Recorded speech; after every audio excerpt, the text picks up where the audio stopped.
year was a rough year. He came in there, he had a hell of a time going in there. That was my first rival game away. So, he came in there, had a bad game. That was definitely like one game to remember. So, we definitely got that chip on our shoulder this year going in for this week. On the flip side, you were here in 2022, right? Yeah. First game, like what was, I don't remember if you played in that game, but what was just the atmosphere in the stadium like? Do you remember? That was crazy. That was like my first college game I ever went to. That was like my first even NFL game I ever went to. I never went to an NFL game too, so like, introduction to college for me, stadium packed out.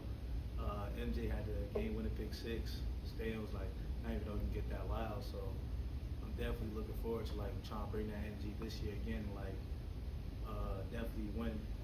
That's our first goal, but definitely get that energy back in the city. What do you see from Garrett Green watching the video of his first two games? The West Virginia quarterback. What do you like about what concerns you about him? Yeah, we definitely knew about him last year. This year, we definitely seen a lot more of him running again. He got injured during our game, so this game we already know like what he come in trying to think of what he's doing. He shows some speed, he shows some pass ability, so we definitely gonna watch out for that. What did Coach Bates do to help you guys get some more pressure on the quarterback in the second half last week? To be honest, I wouldn't fairly say the pressure was the issue. Sometimes there was added protection. You had the tight end, I had to go chip blocks and just max protecting.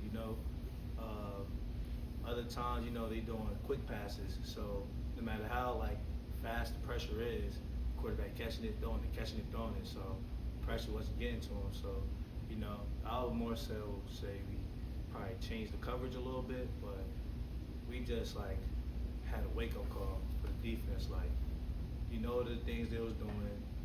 The defense, they adjusted themselves. The players adjusted themselves, had faster reaction, and we got to the ball better. As the game wore on, could you feel like you guys were getting close to getting them? It seemed like you started getting a little gun shy at the end of the game. His throws started going awry and things like that.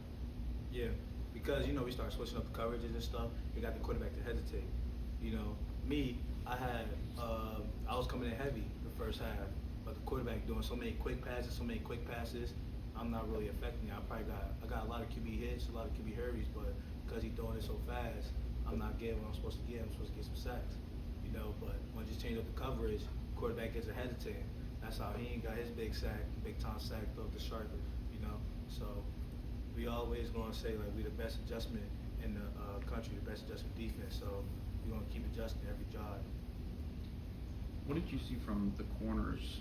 Obviously a little bit young on the outside, but how were they able to adjust as the game went on? They was definitely trying to hit the hitches.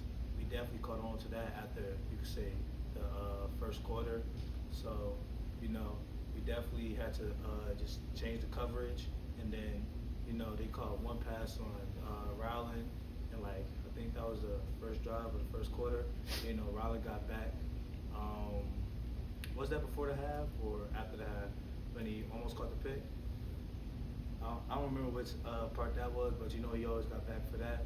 We just gonna have to have a short-term memory. None of us was on each other's backs in that halftime room. When we was down by 21, nobody was saying you gotta do this, you gotta do that. Nobody was pointing fingers. As soon as we got in the locker room, everybody, every single person in the locker room, we all saying we got this. We're not panicking. We're not gonna go against each other. We built for this moment.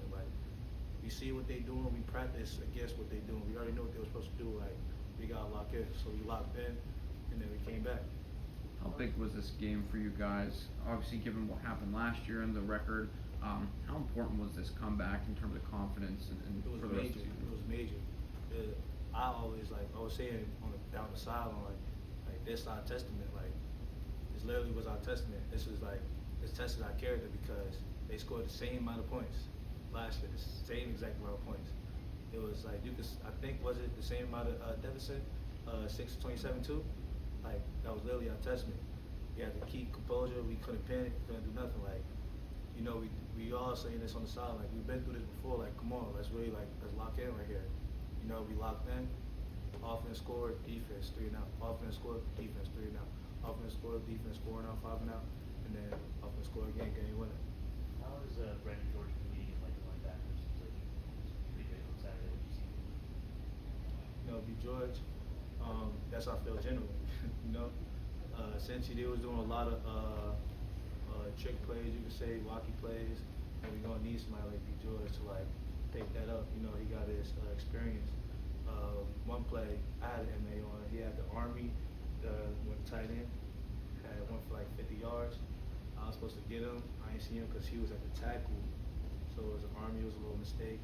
And then, you know, we cleaned that up. So, you know, any other team that want to try to do that, we definitely going to be on that.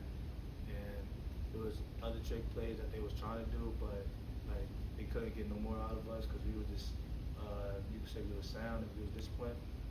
Like when they ran the ball to running back, gave it back to receiver. I tripped the receiver up, and then he still tossed it to the quarterback, and then, you know, the quarterback tried to throw it to the receiver, but the cornerback is still on the receiver, you know. So plays like that, we definitely stay disciplined on, and in the future, we're going to make sure to keep being disciplined on that too. When you had that MA, what did you tell yourself? I'm like, I messed up, school, go forward. That was it? Yeah, that was it. Like, you're gonna mess up on the field. Like, if you're gonna keep messing up if you're saying like, I messed up. I gotta do this. Like, you're gonna keep messing up now. Like, you messed up. That's cool. Just keep being you. You know, you're gonna make another play. Like, just keep going. We've heard a lot about how much confidence everyone had on the sideline even when you guys were down. But was there a moment in that game where you're like, oh, we're actually gonna do this? You know, I'm not just confident. I can see our discipline. It was never a moment where I don't think anybody on the sideline could say it was ever a moment when they actually think they couldn't do it. You know, the whole time we all was thinking that we actually could do it. But like, you know, when the offense, they scored their first touchdown in the second half, you know, we definitely got a lot more energy off that, you know. The sideline got a lot more turn, you know. They playing their music, it's supposed to be their home game. We over here having energy on our sideline, the fans right behind us, feeling like it's our home game, you know. So we definitely, like, you could say we gained confidence off that, but we never lost confidence that we was gonna fall apart. Do you guys feel like you play better, like complementary football this year in terms of, you know, the defense makes play, offense goes out and makes play, defense goes out and makes play? Yeah, definitely. You know, offense play fast. You know, they're tempo offense. They try to throw, run, whatever they try to do. Quickly to score a touchdown. You know, defense play aggressive. You know, you try to go get that ball. You try to take the ball. You try to blitz. You try to get CFL. You try to get sacks. So, you know, you're definitely a good combination of two that the team's definitely going to get hard to get used to. Do all the guys have a shirt like that? Yeah, we all just got this shirt today. Everybody get one? Yeah. What have you seen from Rasheed? I mean, it seems like he always had that big sack late in the game against Cincinnati. What have you seen as sort of his improvement at linebacker? We know he's been pretty good on special teams, but at linebacker. Hey, I told y'all about Heen. I told y'all about Heen. That's my boy. You know, he a shark. He definitely a big shark. First thing he did when he threw the sack, I'm right behind him because, you know, the running back picked me up, came out the edge, got the quarterback. I already know what he was going to do. He threw the shark in front of the student section, the Cincy, and then he did his UC celebration too. You know, so he's a big time player. Like, no matter what you call, he's going to make a play. You know, some players gonna fall into them. Sometimes they're gonna make a play, but for him, like, no matter what, he gonna make a play. Like, he hungry to go get the ball. He trying to play. And the guys, You guys are like totally embrace the shark mentality now, especially in the season. It's easy to talk about that kind of stuff in the off season, fall camp, but I think you guys have shown that throughout the first 2 games. Yeah, that's our culture. Like, that's our totem. Like, everybody loves the Sharks. Like, we bring a different type of energy to the defense. You bring a different type of energy in the room. You try to bring a different type of energy in the city. Like, you try to have the Sharks. Everybody throw the Sharks in the student section when we make a play. That's our goal. Like, we trying to be the best in the country. So it starts there. It starts with our culture. It starts with everybody in the room believing in one another and one another's capabilities. You know, it starts off from that. Like, we all trying to play fast. We all trying to make big plays. We all trying to hit something. You know, that's why we always say E face. it's a you know, Florida slang, but you know, it's also like a fundamentals thing. You know, keep your head up, chest up, and run through somebody. You know, like that's our thing. So you know, Sharks definitely coming, and we here. Kyle, thank you. Appreciate y'all.